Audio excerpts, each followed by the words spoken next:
Here we are with Jamestown Jammer Chris Stefl. Time to sit down and talk to you.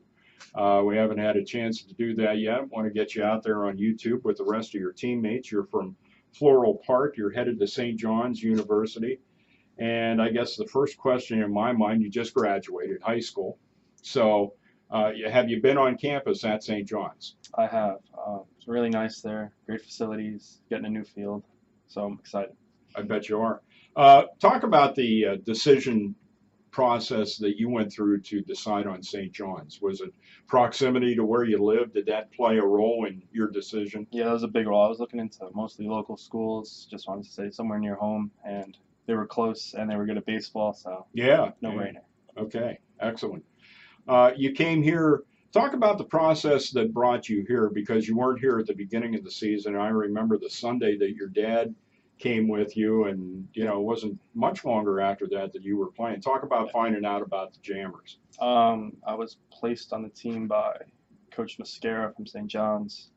I came up late because my graduation. Well, I came the day after my graduation, so that was the earliest I could come. Okay, I get it. Well, one thing's for sure, you set out and made an immediate impression. Your first at-bat at Adirondack was a virtual bazooka shot that was hit into right field. Your second plate appearance was a double in the gap at Onondaga, and it was very impressive to watch you. And then as time has gone on, you've worked your way into a number of different situations, played at first, played in the outfield. Most importantly, you've had a number of pretty outstanding mound appearances. And so that would then lead me to the question, is pitching something that's in your future, or are you more of a position player guy? I see myself more of a position player than a pitcher. You have a particular position you like?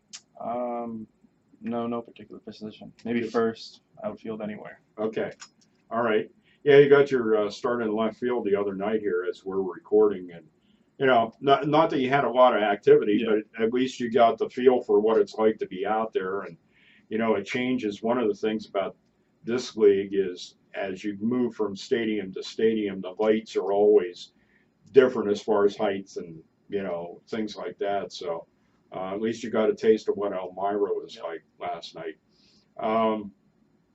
When you did pitch for us, you showed that you had a number of balls that you can throw, a number of pitches, and one of those, I refer to it as a sweeping kind of curveball.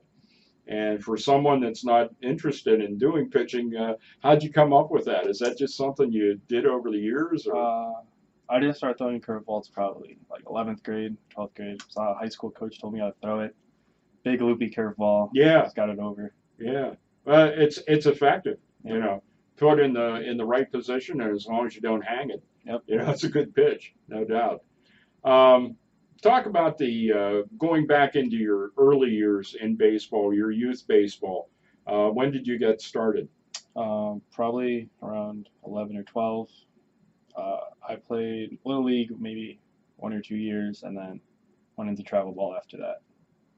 Around your area, I bet you have a lot of good Little League teams, or at least it seems that way. I don't know. Long Island's not too good at baseball. Not that good? Okay. Well, I've seen some of the teams from, in around that area. They've looked good. They've been on TV a couple of times. So, but yeah, it's a good thing to start. Williamsport is a tough place to get to. That's for sure. In the Little League ranks. Talk about high school. I guess things didn't exactly go well there this year either. No, not this year, but in the past we were pretty good. I was started on varsity 8th grade, so 8th to 10th we were in the playoffs every year, contention for like championship, and then the seniors left after 10th grade and kind of went downhill from there. Okay, well, that'll happen. That's what happens in high school. Yeah. And you don't have the ability. Some would argue, but you really can't go out and recruit. Yeah. So those are the kinds of things that happen in high school. Talk about what are you going to be majoring in at St. John's? I'm going to be a finance major at St. John's. Wow, good stuff. And as far as I wanted to talk about your folks, your dad brought you here. The weekend that you came up and started to play for us. Talk about the support of your family. I know it's such a big thing and your mom and dad now have 4 years to, Yep. you know, that they'll, and it's amazing the devotion that parents have Hmm.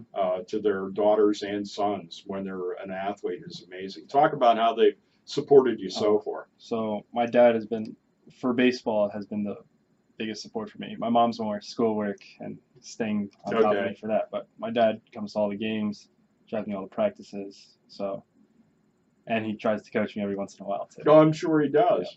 That's what a dad would do. Does he have video of you?